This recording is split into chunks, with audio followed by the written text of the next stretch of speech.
아, 워런 버핏과의 점심 식사 이야기를 들어본 적 있으십니까? 워런 버핏의 그 지혜를 사기 위해서 점심 식사를 한번 하는데 수십억 원에, 그것도 경매를 통해서 치열한 경쟁 끝에 따내면 그 일행들이 워런 버핏과 몇 시간 식사 자리를 한다. 근데 이게 너무나 많은 사람들이 이 원에서 그렇게 수십억 원을 들이고 그 점심식사 하는 것을 많은 사람들이 원하고 있다는 것입니다. 근데 이제 그렇게 치자면 인류 역사에서 가장 지혜롭다는 솔로몬의 잠언인데, 이 솔로몬의 잠언의 말씀에 귀를 기울인 것은 우리에게 얼마나 더 유익하겠는가, 그렇게 말씀해 볼 수 있겠습니다. 오늘이 그 솔로몬의 잠언 말씀 살펴보는 마지막 날이 되겠습니다. 우리가 지난주에는 봄 날씨가 하도 좋아서 갑자기 일정을 당겨서 봄꽃 구경을 다니느라고 예정됐던 그 잠언 강의를 다루지 못해서 좀 아쉬웠는데, 이제 오늘이 마지막으로 잠언의 25장부터 31장까지 말씀을 우리가 이제 살펴보는 주간입니다. 근데 잠언의 모든 장이 그렇듯이 한 절 한 절 주제가 다 다릅니다. 그래서 우리 교회처럼 하루에 한 장 내지는 두 장, 그래서 일주일이면 7장 이상씩 이렇게 묵상하는 구조에서는 잠언에 나오는 그 많은 주제들을 다 다루는 것은 가능치가 않은 일입니다. 그래서 좀 아쉽긴 하지만 그래도 그냥 넘어가는 것보다는 낫겠다 싶어서 짤막짤막하게 제가 지난 주간 매일 성경 말씀 중에서 은혜가 됐던 구절들을 잠깐씩 소개를 하고 오늘 본문으로 넘어가려 합니다. 지난 주간 매일 성경 중에 27장 1절에 보니까 한번 펴가면서 보겠습니다. 너는 내일 일을 자랑하지 말라. 하루 동안에 무슨 일이 일어나는지 내가 알 수 없음이니라. 사람이 이거저거 다 이뤄놓고 뭔가 든든한 이 마음이 들면 이제 먼 훗날을 계획합니다. 근데 솔로몬은 뭐라 하겠어요? 내일 일을 자랑하지 말라. 옛날에 어느 목사님 설교 중에 제가 참 인상이 깊어서 기억하는 게, 그때가 이제 그 성수대교 그 무너지는 그 사건 이후였어요. 그래서 그 목사님이 새벽에도 그렇고 늘 이렇게 거기를 왔다 갔다 한다는 거죠. 그래서 내가 잠깐만 시간을 잘못 맞췄으면 내가 그 성수대교 무너질 때 같이 그 일을 당했을 수도 있겠다 싶으니까 자기가 집에서 교회를 갈 때 어머니 교회에 다녀오겠습니다 이렇게 인사를 늘 하고 다니는데, 다녀오겠다고 인사하는 것도 옳지 않겠구나. 왜? 갔다가 못 올 수 있잖아요. 그래서 어머니 저 교회 갑니다 이렇게 인사를 하는 게 맞겠다는 생각을 했다는 거죠. 그것만큼 우리 인생이 내일도 내가 이 세상에 살고 있으라는 보장이 어디 있어요. 그래서 우리가 많은 것을 노력하고 이루고 그렇게 앞날을 계획하고 살지만 솔로몬은 뭐라 하겠습니까? 내일 일을 자랑하지 말라. 하루 동안에 무슨 일이 일어나는지 네가 알 수 없음이니라. 국제정세가 그렇게 생각은 안 되지만 저 북한이 느닷없이 맘먹어서 그냥 전쟁이 오늘 시작될지 안 된다는 보장이 어디가 있습니까? 그런 세상 우리가 살고 있으니까 더 와닿는 말씀입니다. 7절에 27장 7절, 배부른 자는 꿀이라도 싫어하고 줄인 자에게는 쓴 것이라도 다니라. 이 말씀을 이렇게 묵상하면서는 옛날 그 신라시대 온효대사 해골물 이야기가 생각이 났습니다. 그죠? 그 아침에 밝을 때 보니까 해골 그 바가지 속에 벌레도 들어있고 그랬던 물을 마셨는데 그 캄캄한 밤에는 그게 그렇게 시원해서 갈증이 가시더라는 거죠. 근데 아침에 그걸 보고 그제서야 이제 막 이 속이 뒤집어져 가지고 토하고 그런 걸 보면서 이 원효 대사가 사람이 내가 마음을 어떻게 먹냐에 따라서 모든 게 그렇게 달라지는구나 하는 큰 깨달음을 얻었다는 것입니다. 배부르면 꿀도 싫고, 이게 줄이면 쓴 것도 달게 느껴진다. 그래서 우리가 세상 살아가면서 뭐가 맛이 없고, 뭐가 재미가 없고, 그러면 내가 너무나 그냥 형편이 좋아서 그런가 보다. 그렇게 생각하고 우리가 조금 생각을 달리하는 것이 중요하겠다. 몇 절 내려가서 10절에 내 친구와 내 아비의 친구를 버리지 말며 내 환난 날에 형제의 집에 들어가지 말지어다 가까운 이웃이 먼 형제보다 나으니라. 근데 저는 이 말씀에서는 조금 역설적으로 형제들과 먼 집안들이 많다. 근데 실은 형제는 멀리 떨어져 있어도 가까이 지내야죠. 그래서 그렇게 힘써야 되겠다 하는 생각을 했고요. 그 다음에 쭉 내려가서 22절에 미련한 자를 곡물과 함께 절구에 넣고 공의로 찌을지라도 그의 미련은 벗겨지지 아니하느니라. 그냥 그림이 그려지죠. 절구에다 넣고 공의로 찌어도 미련한 자의 그 미련은 잘 안 벗겨진다. 우리가 살아가면서 그런 사람들을 보는데 그게 잘 얼른 안 고쳐지는 줄을 알고 살아라 라는 것입니다. 28장 2절 나라는 죄가 있으면 주관자가 많아져도 명철과 지식 있는 사람으로 말미암아 장구하게 되느니라. 이 나라가 언제 평안해지고 부귀영화를 누릴 수 있느냐? 명철과 지식 있는 사람으로 말미암아 그렇게 되어진다. 죄가 많으면 주관자가 많아진다. 오늘날의 세태를 많이 떠올리게 하는 그런 경구였습니다. 28장 20절 충성된 자는 복이 많아도 속히 부하고자 하는 자는 형벌을 면하지 못하리라. 제가 지난 주간에 어떤 영상을 하나 보는데 우리나라 20대에 많은 젊은이들이 파산 선고를 하고 신용 회복 중에 있다. 근데 왜 20대 하면은 이제 막 학교 졸업하고 이제 취업해가지고 이제 사회생활을 막 시작해야 되는 그런 상황인데 파산이라는 거는 이거는 전혀 세대에는 맞지 않는 얘기 아닌가 그렇게 생각하는데 그래서 이분이 조사를 해봤대요. 도대체 무슨 일이 있었던 것인가. 근데 우리나라 20대 많은 이들이 수입은 별로 안 많은데 너무나 바라는 게 큰 거죠. 그래서 내가 30대에는 서울에 집 한 채는 사가지고 살아야 되는데 하고 이제 역으로 계산해 보니까 지금처럼 그 월급 받아가지고는 계산이 안 나온다는 거죠. 그래서 주식도 하고 코인 투자도 하고 그러다 보니까 빚내서 신용으로 하고 그러다 보니까 얼마 빚도 아닌데도 어차피 애당초 수입이 없으니까 이게 이 파산 선고하고 신용 회복을 해야 되는 20대가 그렇게 많다는 것입니다. 무슨 얘기예요?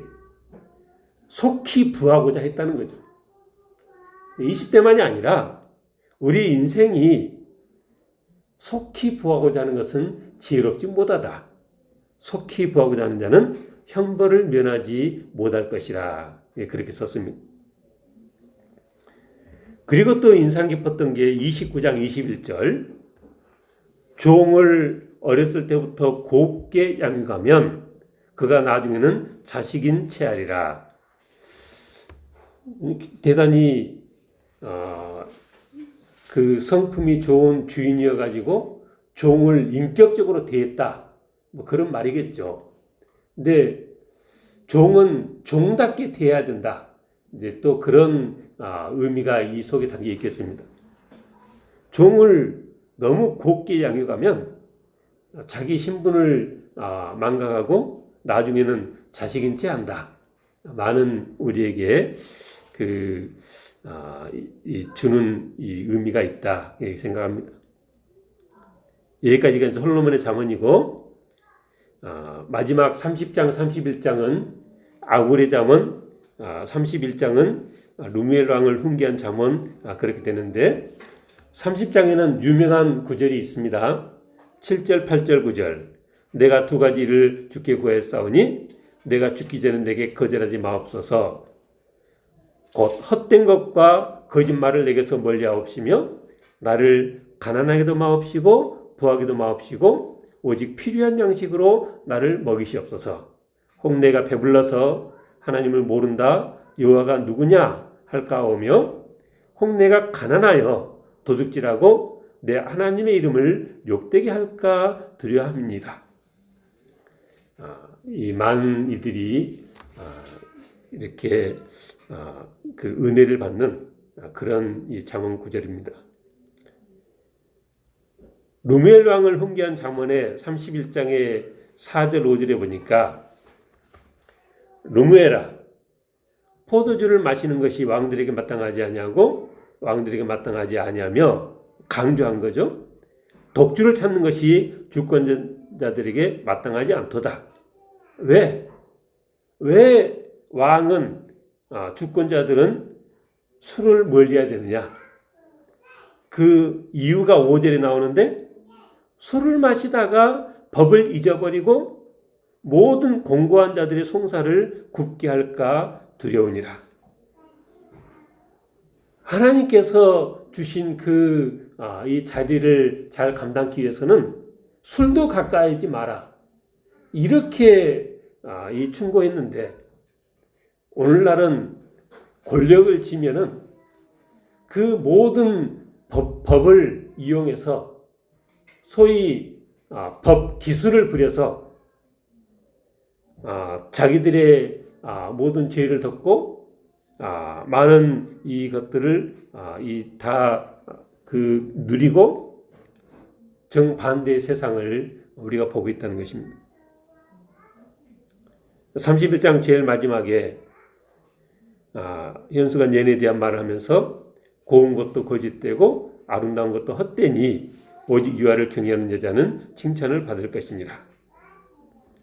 이 시대에 그저 외모 지상주의인 시대에 많이 대조가 되는 그런 잠언이라 하겠습니다. 제가 소개한 이런 말씀들은 따로 설명이 필요 없는 말씀들입니다. 그냥 읽으면 그렇지 하고 고개가 끄덕여지는 말씀들입니다. 근데 몇몇 구절은 얼른 고개가 끄덕여지지 않는 그래서 설명이 필요한 말씀들도 있습니다. 먼저 잠언 25장 16절 말씀이 그렇습니다. 25장 16절에 보니까 너는 꿀을 먹거든 조가리만큼 먹으라. 과식함으로 토할까 두려우니라. 그러니까 꿀이 좋은 거니까 실컷 먹으라는 말입니까? 먹지 말라 말입니까?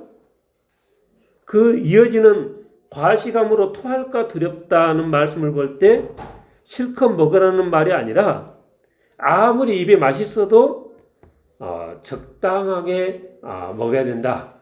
그런 말씀인 것 같습니다.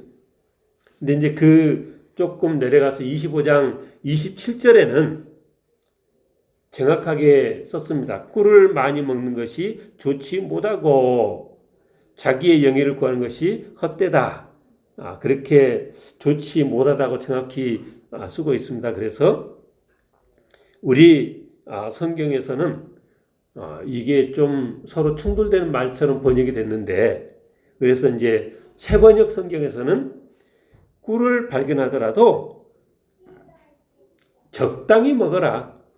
공동번역 성경에서도 꿀을 봐도 적당히 먹어라. 근데 이게 숲을 다니다가 그냥 그 꿀송이들이 보였을 때 그거를 놓고 가기 아까우니까 있는 거 다 먹는 그런 상황을 생각해 볼 때 그냥 너무 지나치게 먹으면 오히려 더 꿀도 우리에게 좋지 않다. 이제 그런 의미로 이해하는 게 좋겠습니다. 그리고 또 설명이 필요한 말씀이 25장 21절에서 22절 말씀입니다. 잠언 25장 21절 네 원수가 배고파거든 음식을 먹이고 목말라거든 물을 마시게 하라. 그리하는 것은 핀 숯을 그의 머리에 놓는 것과 일반이요 여호와께서 내게 갚아주시리라. 이 말씀이 나중에 사도 바울이 로마서 12장에서 인용을 했습니다. 내 원수가 줄이거든 먹이고 목마르거든 마시게 하라. 그리함으로 내가 숯불을 그 머리에 쌓아 놓으리라. 그래서 잠언 25장 22절, 로마서 12장 20절 핀 숯을 그 머리에 놓는다. 숯불을 그 머리에 쌓아 놓는다. 그래서 도대체 이게 무슨 의미냐? 그래서 이 구절에 대해서 많은 이 의견들이 있습니다. 네, 이 주제는 설명을 하다 보면 좀 길어질 것 같아서 제가 오늘 오후 성경 공부 시간에 금주 주제로 따로 다루려고 뒤로 밀어놨습니다. 근데 이제 그 의미가 뭐든지 간에 이 앞절과 연관해 볼 때 잠언의 그 가르침은 뭡니까? 네 원수가 배고파하면 음식을 먹이고 원수가 목말라 하면 물을 마시우라. 이거는 이 잠언의 명확한 가르침인 거죠. 근데 이렇게 네 원수가 배고파하면 음식을 먹이고 목말라거든 물을 마시게 하라는 것이 성경의 가르침이라는 것을 감안한다면 그게 우리 성도들이 살아내야 하는 삶이라는 것을 감안한다면 오늘 주제인 가난한 자를 불쌍히 여겨서 구제하는 것은 원수도 먹이고 입히라 성경에서 그렇게 말씀하시는데 전혀 이 악감정이 아닌 가난한 자를 불쌍히 여겨서 구제하는 것은 너무나 당연히 해야 되는 일이고 또 그렇게 하는 것이 어렵지도 않을 것으로 이 생각이 되어집니다. 그런데 우리 삶의 현장을 보면 그 가난하고 어려움에 처한 이들을 불쌍히 여기고 돕고 하는 것이 마치 원수를 먹이고 마시는 것만큼이나 힘든 것인지 많은 우리의 이 모습이 그렇게 살지를 못하고 있다는 것입니다. 그래서 오늘은 구제하는 삶이 복됩니다. 이런 제목으로 성경이 우리에게 이 구제하는 삶에 대해서 어떻게 말씀하고 있는가에 대해서 함께 살펴보면서 은혜를 나누고자 하는 것입니다. 잠언에 이 구제에 대한 말씀이 계속 여러 번 나와서 제가 하나님의 진리인데 그 묵상글에 잠언 이 주제로 3번이나 글을 이 정리를 했었습니다. 잠언 11장 24절 25절 그때는 제목이 구제를 하면 풍족해진다 물음표로 잠언 19장 17절 20장 22절 본문에서는 여호와께도 구워드릴 수 있답니다. 그리고 오늘 본문인 잠언 28장 8절 27절 말씀 가지고는 구제를 하면 풍족해진다. 그런 제목으로 이렇게 묵상을 썼던 적이 있습니다.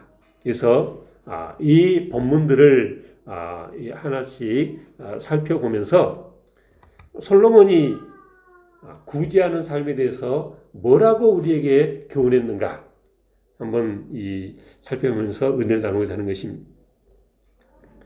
잠언 11장 24절에 보니까 흩어 구제하여도 더욱 부하게 되는 일이 있나니 그랬습니다.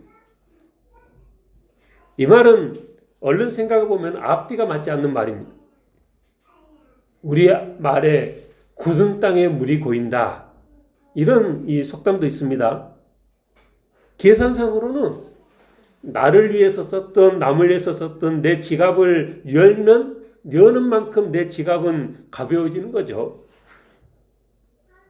남을 위해서 내 지갑을 여는 구제가 귀한 일인 것은 분명하지만 어떤 지출이 됐든 지출을 하는 만큼 단순 계산으로는 내가 점점 가난해질 수밖에 없는 것입니다. 그리고 사람들은 다 그것을 알기 때문에 그리고 내 앞날을 전혀 예상할 수 없기 때문에 미래가 불안하기 때문에 본능적으로 미래를 대비해서 자꾸 모으고 쌓고 하려 합니다. 근데 솔로몬이 뭐라 하겠어요? 흩어 구제하여도 더욱 부하게 되는 일이 있다. 이어지는 말씀은 뭡니까? 과도히 아껴도 가난하게 될 뿐이니라. 형편이 넉넉한데 과도히 아끼는 사람이 어디 있겠습니까?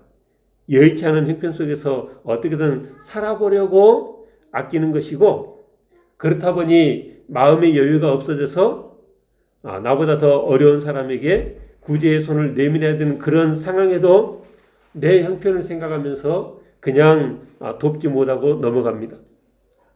나도 더 가난해지지 않게 해서 그런다는 거죠. 근데 솔로몬은 뭐라 하겠어요? 과도히 아껴도 가난하게 될 뿐이다.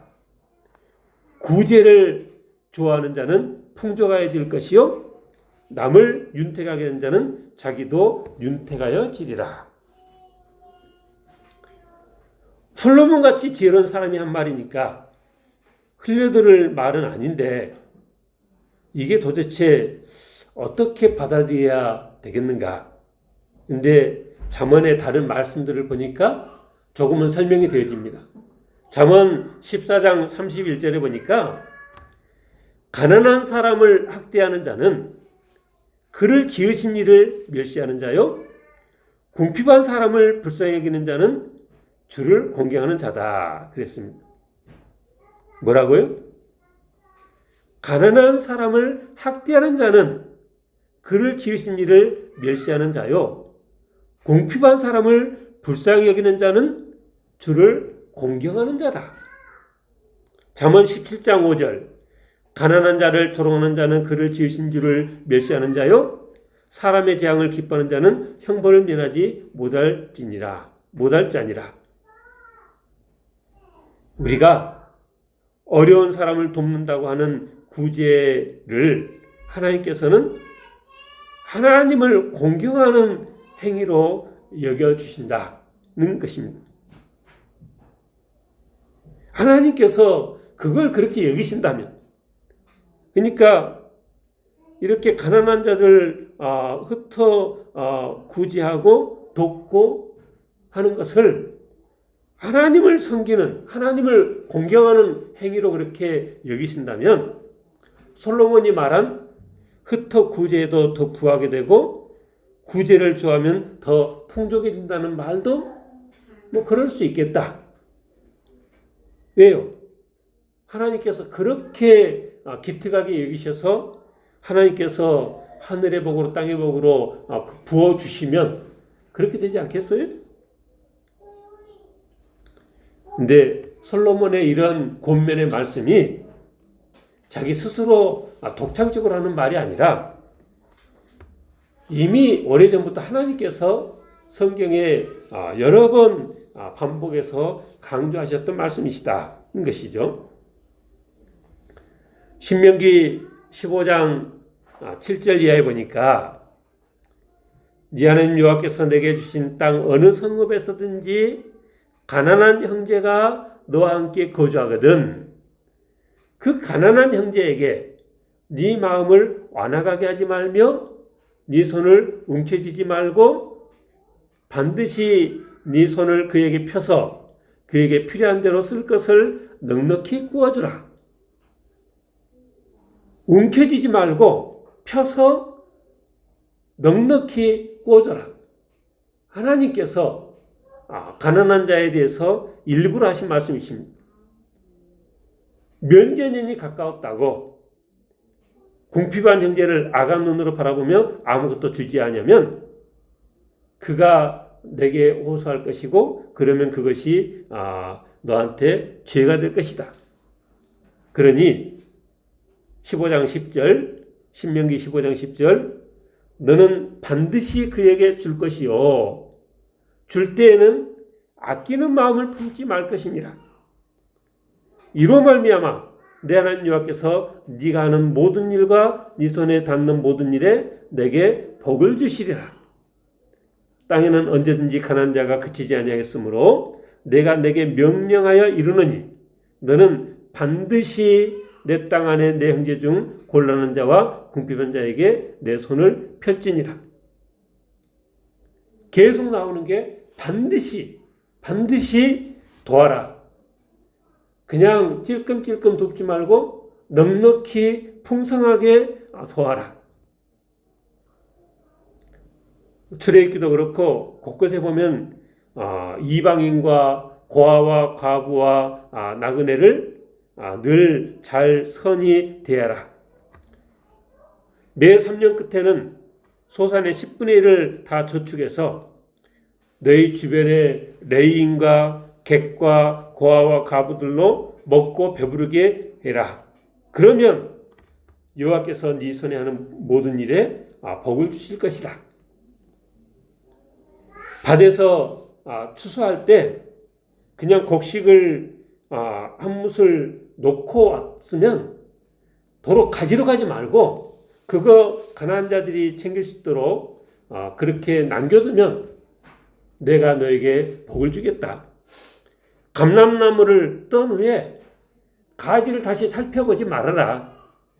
객과 과부를 위해서 남겨두고 포도원에 포도를 딴 후에도 남은 것을 다시 따지 말고 객과 과부를 위해서 남겨둬라. 이게 구약성경 내내 하나님께서 말씀하신 이 가난한 자를 위해서 그렇게 나누고 베풀고 그런 삶을 살라. 그러면 내가 너에게 복을 주겠다 하신 말씀이십니다. 솔로몬의 그 지혜가 결국 어디서 왔습니까? 하나님의 말씀에서 온 거죠. 그래서 중요한 것이 우리가 늘 하나님의 말씀인 성경 말씀을 열심히 읽고 묵상하고 하는 것이 중요하다. 잠언 19장 17절에 보니까 여호와께도 구워드릴 수 있다 그랬습니다. 가난한 자를 불쌍히 여기는 것은 여호와께 구워드리는 것이니 그의 선행을 그에게 갚아주시리라 그랬습니다. 우리가 가난한 사람에게 돕고 베풀면 하나님은 그걸 어떻게 생각하시냐면 마치 당신이 그렇게 도움을 받은 것처럼 그 일을 귀하게 여기신다. 우리가 형편이 어려울 때 누가 내게 그런 도움을 주면 얼마나 고마운 마음이 듭니까? 그런데 이 세상 모든 것의 주인 되시는 창조주 하나님께서 이 세상 모든 것의 주인 되시는 하나님께서 우리가 가난한 자를 그렇게 도우면 불쌍히 여기면 하나님께서 그거를 마치 당신이 이 도움을 받은 것처럼 하나님께 내가 구워드린 것처럼 그렇게 생각하시고 그 선행을 갚아주시겠다 하시는 것입니다. 예수님께서도 그러셨죠. 내 형제 중에 지극히 작은 자 하나에게 한 것이 곧 내게 한 것이라. 아니 예수님 제가 언제 그런 일을 했습니까? 그러니까 그게 네 형제 중에 지극히 작은 자 하나에게 한 것이 곧 내게 한 것이다. 동일한 말씀을 우리 주님께서 하신 것입니다. 오늘 본문 8장 28장 27절에 보니까 가난한 자를 구제한 자는 궁핍하지 아니하려니와 그랬습니다. 구제를 해도 더 가난해지지 않는다는 것입니다. 처음에 살펴본 11장에서는 뭐라 했어요? 가난해지지 않을 뿐더러 더욱 부하게 된다. 더 풍족해진다. 그렇게 썼습니다. 반대로 못 본 채 하는 자에게는 저주가 클 것이라. 오늘 28장 8절에 보니까 중한 별리로 자기 재산을 드리는 것은 가난한 사람을 불쌍히 여기는 자를 위해 그 재산을 저축하는 것입니다. 고리대금으로 그렇게 돈을 번 사람이 자기가 자발적으로 가난한 사람한테 돈을 내놓을 일은 없겠죠. 근데 이 말씀이 그러면 무슨 말씀이에요? 중한별리로 자기 재산을 드린 것은 자기에게 되는 게 아니고 가난한 사람을 불쌍히 여기는 자를 위해서 그 재산을 저축하는 것밖에 아니다. 중간에 뭐가 어떻게 되는 거예요? 하나님께서 개입하셔서 그 고리대금업자가 모아놓은 것을 싹 모아다가 열심히 구제하고 사는 사람들에게 하나님께서 이것을 다 돌려주신다는 것이죠. 아까도 말씀드린 신명기 15장 11절에 땅에는 언제든지 가난한 자가 그치지 아니하겠다는 하나님의 말씀대로 우리 주위에도 가난한 형제, 곤란한 자, 궁핍한 자가 늘 넘쳐납니다. 그리고 하나님께서는 지금도 그들이 따뜻하게 잘 보살펴지기를 간절히 바라고 계시고 또 하나님의 그런 이 바람을 채워서 하나님의 마음을 기쁘시게 하는 자들을 하나님께서 복 주시려고 작정하고 계시죠. 내가 하는 모든 일이 내 손이 닿는 모든 일이 형통케 되도록 복 주실 그런 하나님이십니다. 그러니까 우리가 구제를 할 때 내가 이렇게 하면 하나님께서 복 주신다니까 뭐 그런 생각으로라도 우리가 하긴 해야겠지만 그보다 더 귀한 마음은 하나님께서 가난한 자들을 불쌍히 여기는 그 마음으로 동일한 마음으로 우리도 불쌍히 여기는 마음으로 그렇게 도와야 되겠다는 거죠. 근데 그렇게 도우면 베풀면 불쌍히 여기면 하나님께서 그걸 귀히 여기시고 내가 하는 모든 일과 내 손이 닿는 모든 일에 하나님께서 복을 주시겠다 그렇게 약속하셨다는 것입니다. 그래서 우리는 하나님의 그 마음을 헤아리며 흩어구제하는 삶, 늘 베푸는 삶을 살아야겠고요. 또 그렇게 살기 위해 우리 일상이 늘 근검전략하는 삶을 우리가 살아내야 되겠습니다. 우리 모두 하나님의 마음을 헤아려서 이 시대에 힘없고 소외된 자들을 불쌍히 여기고 그들을 하나님의 심정으로 돌아보는 삶을 살 수 있게 되기를 주님으로 축원합니다. 기도하겠습니다.